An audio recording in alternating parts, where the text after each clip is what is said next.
There's a kind of scolding quality to it. Thou shalt not do, and then they give you this whole laundry list.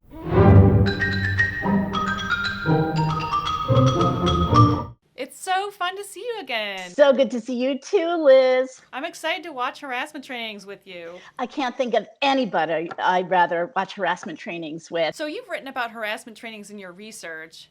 Can you tell us a little bit about your take on these trainings? Yeah, I first expressed concern about harassment training in 2 law review articles I published in 2001.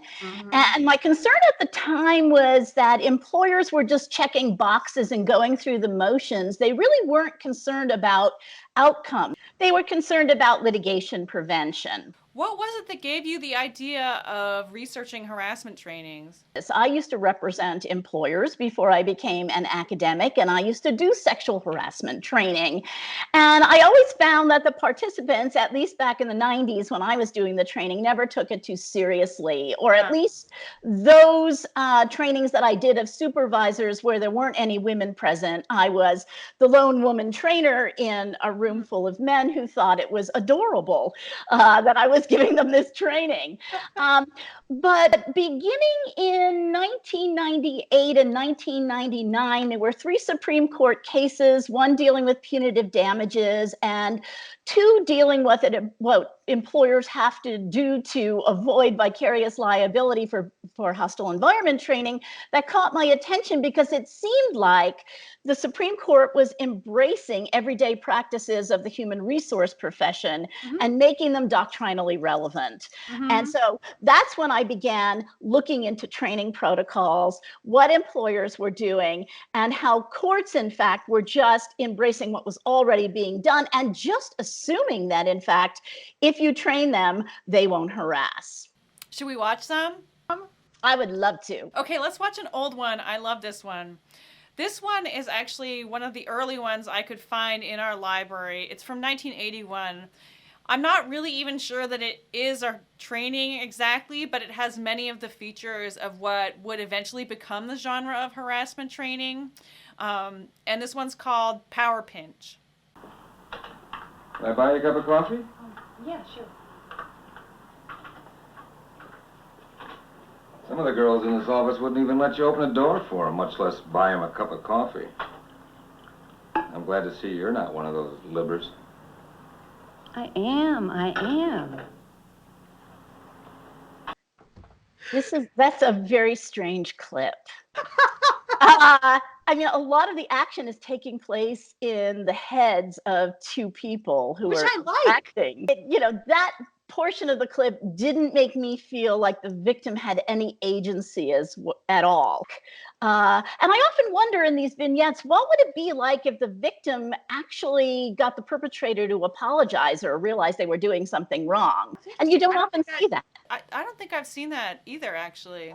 And the other thing that sort of bothers me is the physical positioning of the 2 actors. You've got the dominant male standing up erect, and you've got the woman who is down low, doing the clerical work. Yeah. I like the voice in the head thing, which you actually don't see very often. I like that it shows that there might be dissonance between the way the person is behaving and the way they feel about it, which I think helps the viewer understand how some of these situations can go wrong. The other thing that I think is really interesting about this video that you don't really see in other training videos is that it talks about feminism. Yeah, it also made me wonder about her being out as a feminist, if it's in her head, right?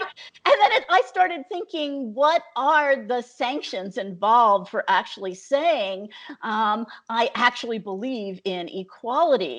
A lot of feminism goes underground, right? Because you're afraid to say that F word, because you'll be perceived as someone who doesn't know how to relate to men. Okay, so here's the next part of the clip. She's got such sinister eyebrows. On later? Somebody probably combed it up. Did I do that? Oh, I am sorry. It's nothing. Don't bother. If she doesn't stop, I'll scream. Hey, let me make it up to you. Lunch today? Well, thank you. But I really have some work that I have to finish for Mr. Collins. Why do I I love that she smile calls when I her want to punch boss him in the Mr. face? Collins. That overseas report. Maybe I can be of some help. I can put in a plug for you with Collins. I know what he likes. Right. So the power dynamic there is obvious. You're starting to wonder, will this become a quid pro quo situation where Yeah. he demands favors in exchange for the mentoring that he seems to be willing to do? Here's the training from the EEOC. It appears to be from the EEOC. I think it's actually intended for government workers, but they put it up on YouTube for everyone. Hello, and welcome to Training on Workplace Harassment. All of us deserve Why to did work they in an cheap out on environment this free part of of it? harassment. It's However, like- the this significant looks like number it's of made complaints from of PowerPoint harassment with filed clip every year art. proves this is still a problem. In this Yeah. short presentation, Yeah, and the I'll voice explain to sounds you like Like a how to robot. voiceover guy they recognize hired from unlawful Fiverr, which workplace I've actually harassment done, and what actually they you, can an be very employee, good, should so- do if you this are a guy's kind victim of menacing. harassment. You can order Before I go voiceovers that are further, not let me menacing. clarify something, What? OC. Look at that These shitty laws font. apply to all employers with 15 I think or I've seen more this stock employees image and in, like, all 1,000 federal places. employees. One of the problems, by the way, with this canned training is that it's not tailored for particular work environments.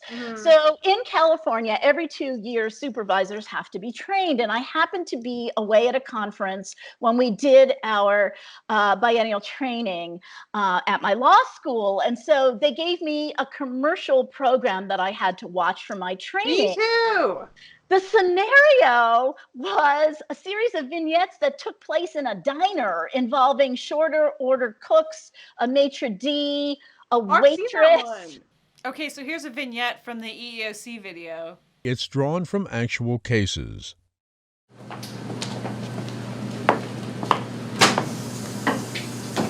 Hey man, check it out. Oh man, look at her. Right, you know what I would do to her. I'm gonna take a picture for later. Yeah, do that. Why Send it to don't me. you take a picture? It'll last longer. I already took 2. Come on, man. One of the things I thought was so weird about this particular vignette is it starts with like a close-up of her butt. And then it shifts to this other thing where the guys are taking a picture from the other angle. And it's like, whose perspective is this from? It seems to be from the harasser's perspective. It was from the harasser's perspective, but then it was sort of a bird's eye view over the heads of the harassers looking down. And since I'm a diminutive person, that's never my view at all. I am never Yeah, me taller neither. than everyone looking down. But this is a good example of the woman like pushing back against the behavior. Right. As you noted. So let's start with the definition. Unlawful workplace harassment is unwelcome verbal or physical conduct that is based on one of the protected EEO bases that it alters the conditions of the victim's employment. This unwelcome harassment can change the conditions of employment in 2 ways. Number 1, by being so objectively offensive, intimidating, hostile, or abusive that it effectively changes the terms and conditions of the workplace. I do feel like the EEOC is like dropping a truth bomb here about what the legal standard is, which you don't always see in harassment trainings. Right. And a part of the reason why you might not want to focus on the legal definitions from the employer's perspective is that you might have a conduct policy for your workplace that has a much lower threshold than the law requires. If you take a look at what it takes for an environment to be deemed hostile, it's amazing how much horrible conduct does not qualify as objectively hostile. Yeah. So if you taught it, from the case law, you'd be telling people there's an awful lot you can do. But what employers have done is err on the other side. And Vicki Schultz has written a lot about that. She calls it sanitizing the workplace. And so employers say, no sexual banter whatsoever. And they tend to discuss sexual harassment as something that only involves sexuality instead of conduct that's based on gender that might just be mean and bullying, but you're bullying women because you really are trying to police the gender boundaries of the workplace. Another thing that I like about the EEOC's training is they talk about other protected categories other than just sex. So I think that's wonderful, and I give the EEOC, if it is indeed their video, I give them big points for that. So here's basically a compilation of the other vignettes that they use. And because they're using real factual scenarios, the conduct is actually very severe. Anti-Islamic cartoons sent to coworkers by email.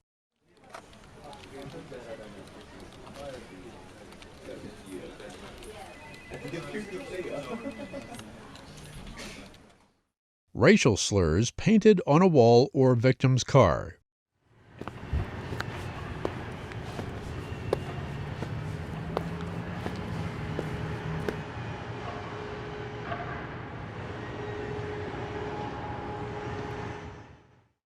And derogatory comments made about an employee's physical disability. Hey, look. Larry, you're trouble. One of the things that I think is really funny about watching this whole thing is they don't have the budget to hire different actors. So this African American guy is like in the thick of it. He's like being harassed at every turn. He's like harassing everyone else. It's like, what's going on in this office? This is really kind of a Darwinian environment here, right? No escape from harassment. Right, exactly. Okay, so here is the New York State harassment training. Welcome to the New York State Sexual Harassment Prevention Training. My name is Roberta Reardon, and I am the New York State Labor Commissioner.